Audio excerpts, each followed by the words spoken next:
शांति।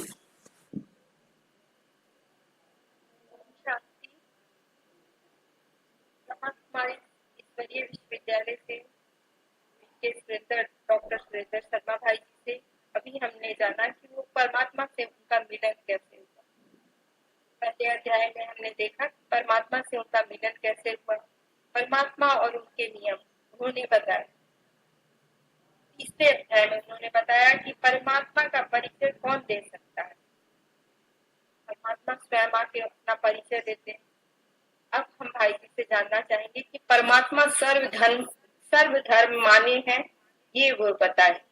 ठीक है सुरेंद्र भाई जी।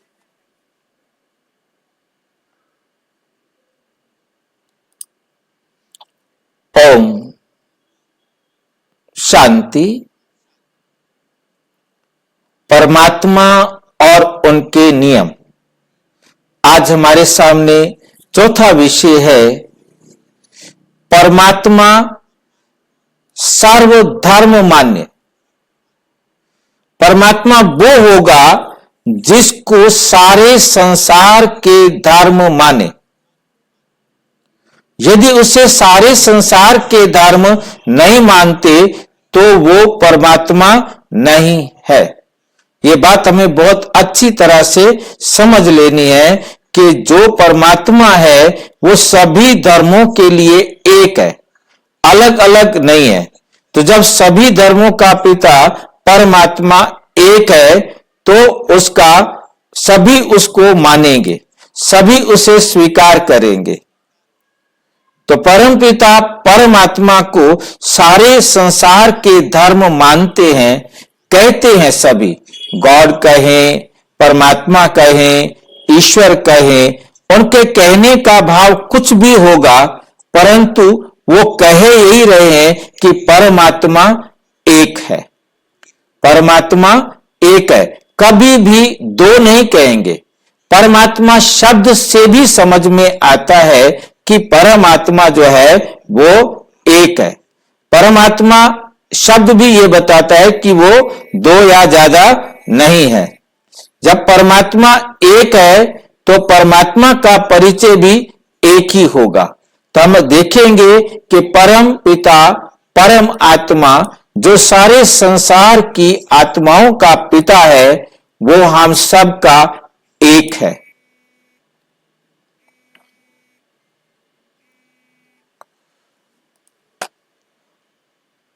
तो परमात्मा के बारे में हम सबसे पहले वेदों को लेंगे। वेदों के अनुसार परमात्मा को कहा गया है ओम। ओम संस्कृत का शब्द है जिसका अर्थ है ज्योति।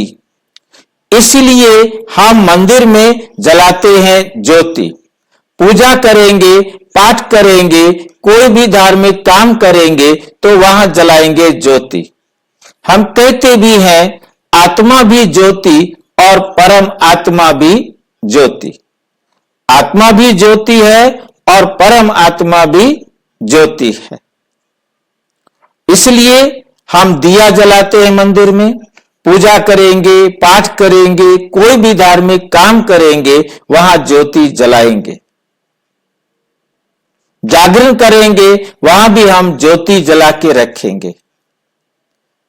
तो हम देख रहे हैं कि परमात्मा को हमने ज्योति कहा और हमने ज्योति जला के रखी और हमने समझा परमात्मा एक ज्योति है। इसी को गुरु नानक देव जी ने कहा एक ओम आकार। गुरु नानक जी ने कहा परमात्मा जो है एक ओम आकार है। परमात्मा जो है एक ज्योति आकार है। अब हमने ओम कहा, उन्होंने एक और आकार ओम के साथ और लगाया और परमात्मा को उन्होंने एक ओम आकार कहा। बात एक ही है, बात कोई अलग नहीं है। तो परमात्मा को उन्होंने एक ओंकार कहा तो बात वही आती है कि परमात्मा को ज्योति कहा। उन्होंने फिर अपनी भाषा में, जिसमें उर्दू के शब्द मिल जाते हैं, एक नूर ते सब जग उपजा, कौन भले कौन मंदे। तो उन्होंने इस बात को कहा कि परमात्मा जो है एक नूर है, एक ज्योति है, सारा संसार उसी से बना है, कुछ अलग नहीं कहा। और उन्होंने भी उंगली ऊपर की। हम बहुत ध्यान से देख रहे हैं कि गुरु नानक जी ने अपनी उंगली ऊपर की। गॉड जो है, ईश्वर जो है, वो हमसे ऊपर है, हमसे श्रेष्ठ है। क्राइस्ट ने कहा गॉड इज लाइट, भगवान जो है वो एक लाइट है। क्राइस्ट ने गॉड को लाइट कहा। उन्होंने कैंडल लाइटिंग कर दी।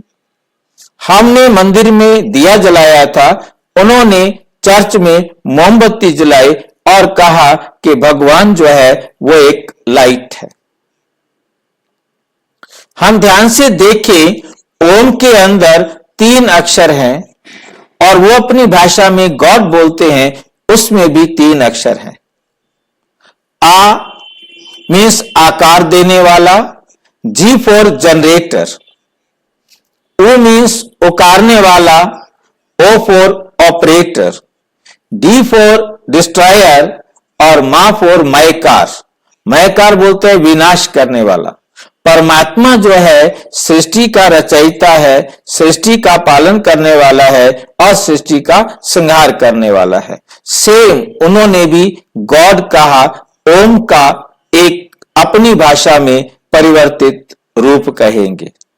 परमात्मा के 3 कर्तव्यों को उन्होंने इस प्रकार से बताया कि परमात्मा के 3 कर्तव्य हैं और परमात्मा अपने उन 3 कर्तव्यों को करता है, तो उसको उन्होंने गॉड कहा। तो हम देख रहे हैं कि क्राइस्ट ने भी उंगली ऊपर किया हुआ है और गुरु नानक जी ने भी उंगली ऊपर किया हुआ है और ब्रह्मा भी, हम बीच में देख रहे हैं प्रजापिता ब्रह्मा, ये भी उंगली ऊपर किए हुए हैं। इससे हमें समझ में आ रहा है कि परमात्मा ऊपर वाला है। ऊपर वाले का मतलब कोई ऊपर नहीं बैठा है, ऊपर वाले का मतलब है हमारे से श्रेष्ठ है, हमारे से ऊंच है, हम उनसे नीचे हैं, हमारा अस्तित्व परमात्मा से कम है।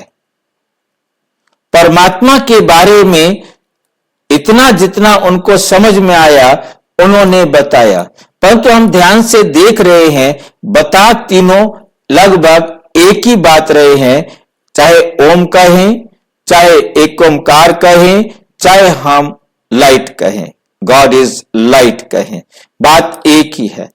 और हम जैन मंदिर में जाएंगे, बौद्ध मंदिर में जाएंगे, वहां भी आपको ज्योति मिलेगी, अखंड ज्योति जलाई जाती है, चाहे वो जैन मंदिर हो, चाहे वो बौद्ध मंदिर हो, उसमें ज्योति ही जलाई जाती है।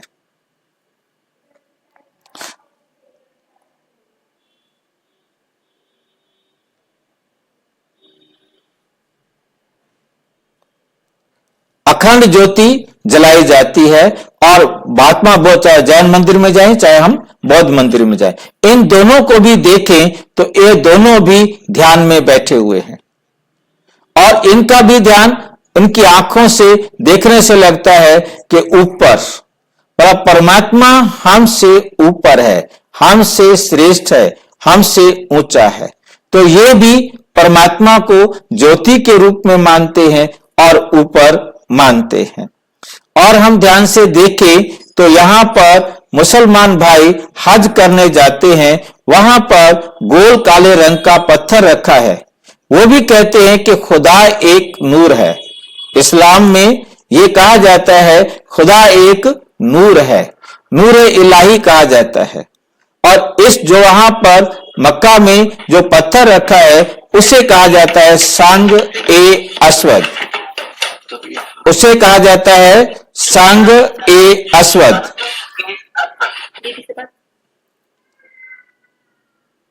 तो पत्थर, खुदा का एक पत्थर, संग अस्वद का अर्थ होता है काला एक पत्थर।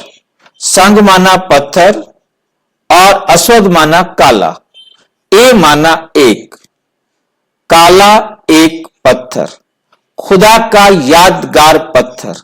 खुदा नहीं कहते, ये बात हमें बहुत अच्छी तरह से समझनी है। वे इसे संग ए अस्वद कहते हैं, वो इसे खुदा नहीं कहते। खुदा के लिए बहुत अच्छी बात कुरान के अंदर जो कही गई कि खुदा एक नूर है, परंतु वो ऐसी लाइट नहीं है जैसी दुनिया में दिखाई देती है। चाहे वो सूर्य की लाइट हो, चाहे वो चंद्रमा की लाइट हो, चाहे वो किसी भी प्रकार की अग्नि जला करके, बल्ब जला करके, ट्यूब जला करके, किसी भी कृत्रिम साधन से जो लाइट की जाती है, वो लाइट ईश्वर खुदा नहीं है। ये बहुत मुझे अच्छी बात लगी कुरान में कि वो खुदा को लाइट मानते हैं, परंतु ये लाइट नहीं है जो दुनिया में हमें दिखाई देती है। और इसी बात को मेरे जानने के बाद जब परमपिता परमात्मा से मुलाकात हुई, तो परमपिता परमात्मा ने भी कहा कि मैं जो लाइट हूं वो इस दुनिया में हो नहीं सकती। एक यूनिक लाइट, जिस लाइट को कोई देख नहीं सकता। आप आत्मा भी लाइट हैं, आप आत्माओं का पिता परमात्मा, मैं भी लाइट हूं, परंतु हम ऐसी लाइट हैं, वो लाइट इस दुनिया में और कोई हो नहीं सकती। उस लाइट को हम कॉपी नहीं कर सकते। ये वंडरफुल यूनिकनेस है उस लाइट के अंदर, जिसे तत्ववेता कहते हैं कि वो छठा तत्व है, वो सिक्स्थ एलिमेंट है।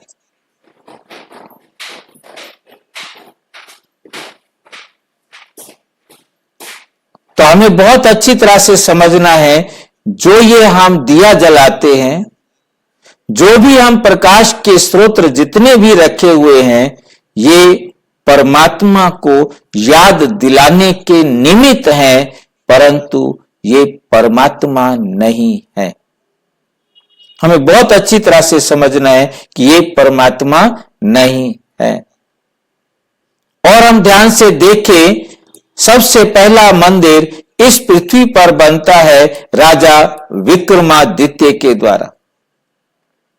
जहां राजा विक्रमादित्य ने सोमनाथ के मंदिर में एक डायमंड रखा, सोमनाथ के मंदिर में एक डायमंड रखा। क्यों रखा डायमंड? सभी जाकर पूछते थे राजा विक्रमादित्य से, क्योंकि तब तक वेदों की रचना हो गई थी, सबके सामने ओम शब्द आ गया था, परमात्मा के लिए ओम शब्द का प्रयोग होने लगा था। तो अब यह प्रश्न उठा, परमात्मा एक ज्योति है, वो कैसी ज्योति है, हम उसे कैसे याद करें? तो उसके लिए राजा विक्रमादित्य सोचने लगे, क्या करूं, मैं कोई भी दिया जलाऊंगा वो बुझ जाएगा। उनको टच किया कि डायमंड एक ऐसा नेचुरल सोर्स ऑफ लाइट है, जो लाइट थोड़ी सी भी मिले वो चमक उठता है और सेल्फ लाइट करता है, स्वयं चमकता है। तो उसने वो डायमंड रख के कहा, देखो जैसे ये डायमंड हर वक्त चमकता है, ऐसे परमात्मा भी एक ज्योति है जो हर वक्त सबके जीवन के अंधेरे को दूर करती रहती है। अब राजा विक्रमादित्य ने यह नहीं कहा था कि यह डायमंड गॉड है, परंतु आगे वाले भाई बहनों ने, भगत बच्चों ने यह समझा कि यह डायमंड ही गॉड है, और उन्होंने डायमंड को गॉड एक्सेप्ट कर लिया। अब वो राजा जो अपना क्या बोलते हैं, मुगल आए भारत में, और मोहम्मद गजनवी, और वो आकर उसे लूट कर ले गया। अब हम क्या करें? वो तो राजा था, उसने डायमंड रख दिया, हम क्या करें, हम क्या रखें? वो लूट गया, अब हम क्या रखें? तो उन्होंने डायमंड की कॉपी करके गोल एक सफेद पत्थर रखा, वो जल्दी घिस जाता था। तो उन्होंने फिर ब्लैक नेचुरल मिलने वाला शिवलिंग रखा। अब उसका नाम उन्होंने रखा ज्योतिर्लिंग। इसलिए भारत के जो प्राचीनतम 12 शिव के मंदिर हैं उनको कहा जाता है द्वादश ज्योतिर्लिंग। द्वादश ज्योतिर्लिंग, क्योंकि परमात्मा ज्योति है और ये उसका यादगार है। उसका नाम उसमें से ज्योति नहीं निकल सकती थी, पर तो हम उसका नाम तो रख सकते थे ज्योतिर्लिंग। फिर इसका नाम रखा गया शिवलिंग, क्योंकि परमात्मा सारे संसार की आत्माओं का कल्याण करने वाला है। ये उस कल्याणकारी पिता परमात्मा का यादगार है, इसलिए उसका नाम रखा गया शिवलिंग। फिर हमारी होड़ चल पड़ी, मेरा शिवलिंग आपसे बड़ा, मेरा शिवलिंग आपसे बड़ा। हमने शिवलिंग तो बना दिया बहुत बड़ा, परंतु हम सच्चाई से हो गए दूर। हम सच्चाई से दूर हो गए। हमने शिवलिंग को भगवान मान लिया, शिवलिंग को भगवान मान लिया हमने, जिसको फिर दिखाया गया कि शंकर भी शिवलिंग की पूजा कर रहे हैं, राम भी शिवलिंग की पूजा कर रहे हैं, कृष्ण भी गोपेश्वरम में शिवलिंग की पूजा कर रहे हैं, मतलब सभी शिवलिंग की ही पूजा कर रहे हैं। और यदि आप वर्तमान में देखेंगे तो शायद ही कोई मंदिर हो इस दुनिया में जहां शिवलिंग ना हो। हर मंदिर में आपको शिवलिंग मिलेगा।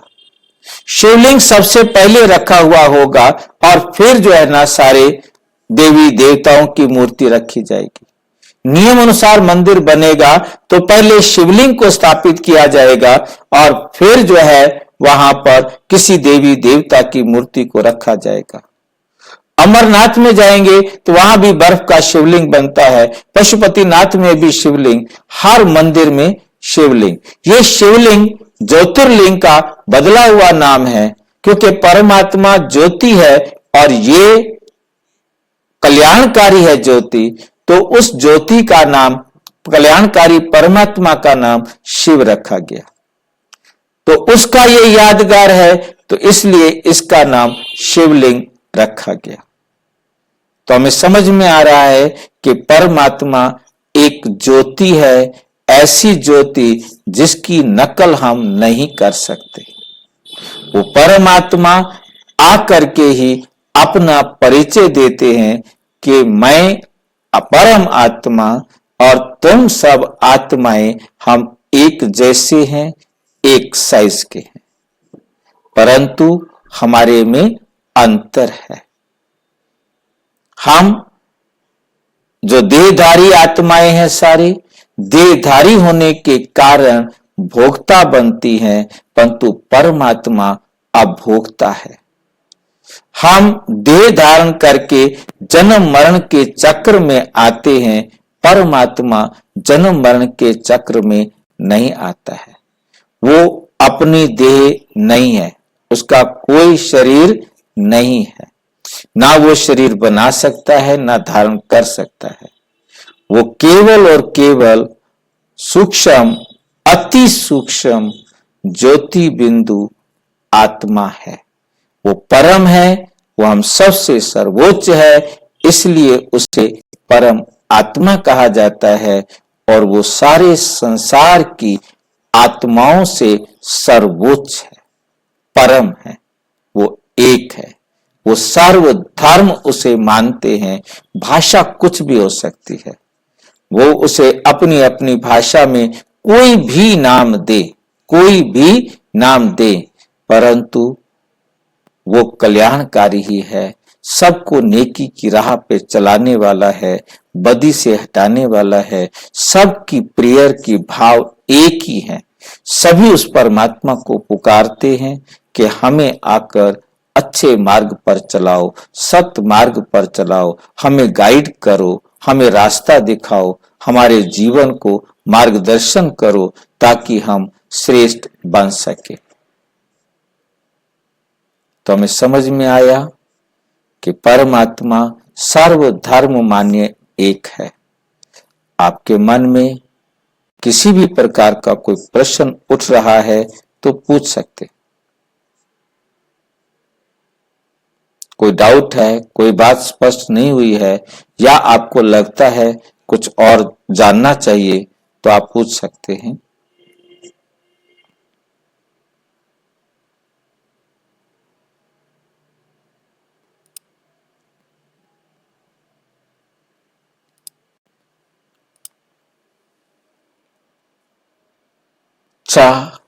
ओम शांति। और अच्छी तरह जानना हो तो प्रजापिता ब्रह्मा कुमारी ईश्वरीय विश्वविद्यालय के किसी भी सेवा केंद्र पर संपर्क करें। और यदि कोई प्रश्न है तो 9213106986 पर केवल टेलीग्राम करें। 9650692270 पर केवल व्हाट्सएप करें, फोन नहीं। ओम शांति।